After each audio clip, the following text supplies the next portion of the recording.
Besok mati guys, tobat yuk.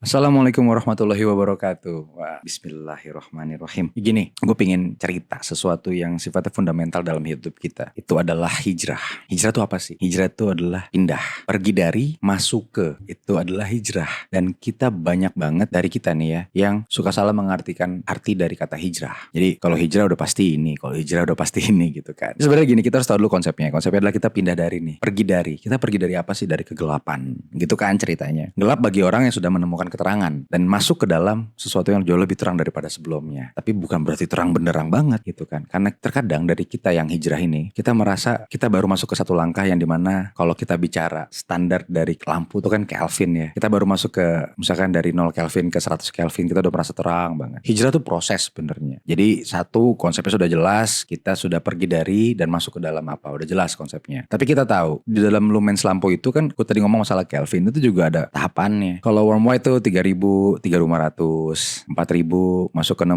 tuh udah putih gitu. Itu proses sebenarnya. Kita nggak bisa menerima segala sesuatu yang terang benderang di depan mata kita tanpa kita melewati sesuatu yang masih disinyalir senja gitu. Warnanya warna-warna orange gitu. Itu yang kedua. Yang ketiga, konsep hijrah ini sebenarnya konsep yang menarik.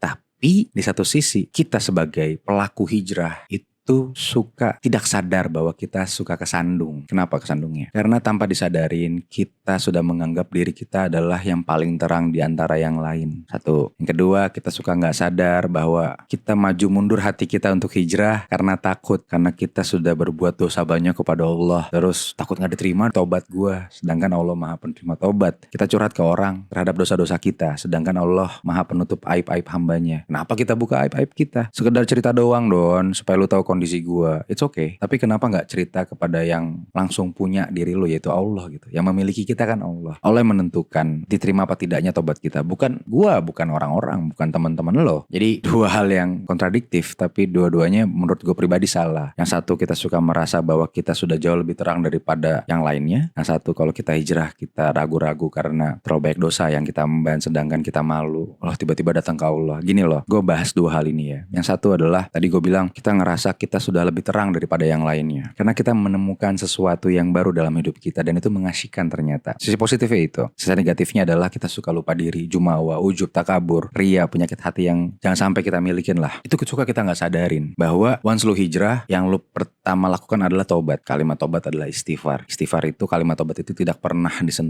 diucapkan oleh setan. Karena kalimat itu langsung tembus kepada pemiliknya, yaitu Allah. Ya jadi kita hijrah, tobat, tapi kita lupa untuk sering-sering mengucapkan kalimat tobat. Jadi hijrahnya sebenarnya kayak main treadmill aja gitu. Kita lari kenceng tapi di tempat. Nauzubillah, jangan sampai jadi golongan hijrah yang seperti itu. Hijrah itu kita untuk melihat cahaya-cahaya yang lainnya, lumens-lumens yang lainnya. Wah, ada 10.000 Kelvin bahkan warnanya ungu gitu kan. Gue tahu karena kalau lampu mobil kan xenon gitu kan. Ini mau yang berapa Kelvin gitu. Kita harus melihat banyak cahaya-cahaya. Apa tuh cahaya-cahaya yang lainnya? Ilmu. Ilmu itu luas di mana-mana. Kita terkadang langsung mengotak-kotakan ilmu karena ya gue percaya sama ustadz yang ngebawa gue hijrah aja gitu. Sedangkan kita gak boleh mengkultuskan seseorang yang kita anggap ustadz. Ustadz itu hanya pengajar, pemberi ilmu, pembimbing. Tapi sesungguhnya yang ngebimbing kita, yang ngajarin kita itu Allah. Dia hanya sabab. Jadi banyak banget ustadz di mana-mana yang kita pelajarin ya ke banyak orang aja gitu. Karena kita harus mengambil banyak manfaat dari banyak ustadz, ulama, kiai, pemuka agama ya. Nah terkadang yang terjadi, kita sudah merasa terang di dalam cangkir kita sendiri. Di dalamnya ada kita, teman-teman kita yang baru hijrah, ustadz kita, dan jemaah-jemaahnya ustadz kita di dalam ini. Kita ngerasa terang, sedangkan di luar ini ada cangkir-cangkir yang lain yang menarik juga untuk dirasakan. Kopi kan gak cuma americano gitu kan, banyak. Kita harus ngerasain semuanya supaya kita bisa membandingkan, oh ya ini yang baik kita ambil, yang menurut kita kurang kita tanya dulu karena kita baru hijrah kan. Yang kedua, yang gue bilang tadi, tipikal orang hijrah yang ragu-ragu, yang hatinya maju mundur, malu-malu karena kita selalu ngerasa, wah udah banyak dosa yang kita lakuin, malu nih tiba-tiba datang ke Allah untuk minta ampun. Akhirnya lu curhat ke orang gitu, lu ceritain aib-aib lu, jungto atau dosa-dosa lu gitu, curhat ke orang gitu. Ke ustadz kan orang ya, curhat gitu. Terus ustadz pasti akan memberikan solusi. Tapi itulah yang membedakan Allah dengan manusia, Allah dengan makhluk. Allah tuh gak bisa disamain karena kita memakai konsep ke makhluk. Kalau misalnya kita berbuat salah sama orang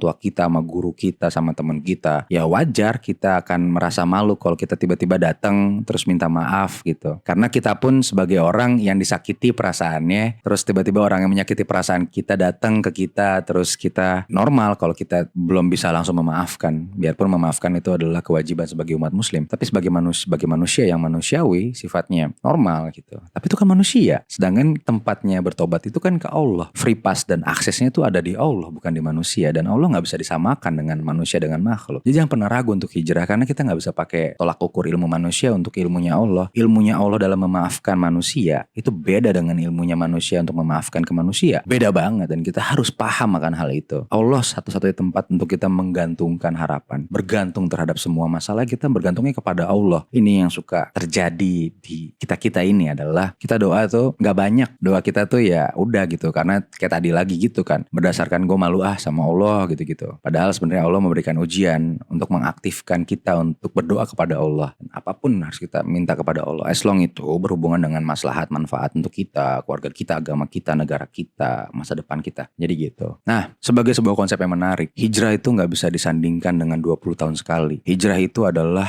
sebuah konsep yang harus kita lakukan setiap saat. Kita tidak akan pernah berhenti hijrah sampai nafas sudah tidak bisa kita hirup lagi, sampai oksigen sudah tidak bisa menjadi teman sehari-hari kita lagi. Kita akan berhenti hijrah di saat tubuh kita kaku, selembar kain putih melapisi tubuh kita yang kurus kerontang nanti. Udah gak bisa hijrah di saat itu. Selesai. Hijrah itu adalah ibadah untuk kebaikan kita terhadap maslahat akhirat kita. Teman-teman, jangan pernah berhenti untuk hijrah. Selalu melangkah untuk kebaikan. Selalu melangkah, bahkan berlari untuk menuju keridhoannya Allah. Semoga Allah meridhoi dunia akhirat kita. Semoga Allah merahmati, memberikan karunia kepada kita agar hijrah kita ini sesuai dengan tuntunan apa yang Allah mau. Semoga hijrah kita ini benar-benar dapat membawa manfaat, bukan hanya untuk golongan kita, untuk semua orang, karena Islam rahmatan lil alamin. Once lu sebagai umat Islam, sebagai muslim, tapi lu tidak dapat memberikan rahmat kepada semesta alam di sekitar lu, ya kalau gitu Islam memang masih harus dipertanyakan, karena Islam itu sudah tidak bisa diperdebatkan. Kita adalah rahmat bagi semesta alam. Salah satunya adalah yang seperti kesebutan tadi, kita tidak perlu mengkotak-kotakan ini, karena kita akan memandang sinis kotak-kotak di luar kotak kita. Jadi semoga bermanfaat. Minta maaf kalau ada salah-salah kata sikap. Sampai ketemu di konten-konten selanjutnya. Barakallahu fiik. Assalamualaikum warahmatullahi wabarakatuh.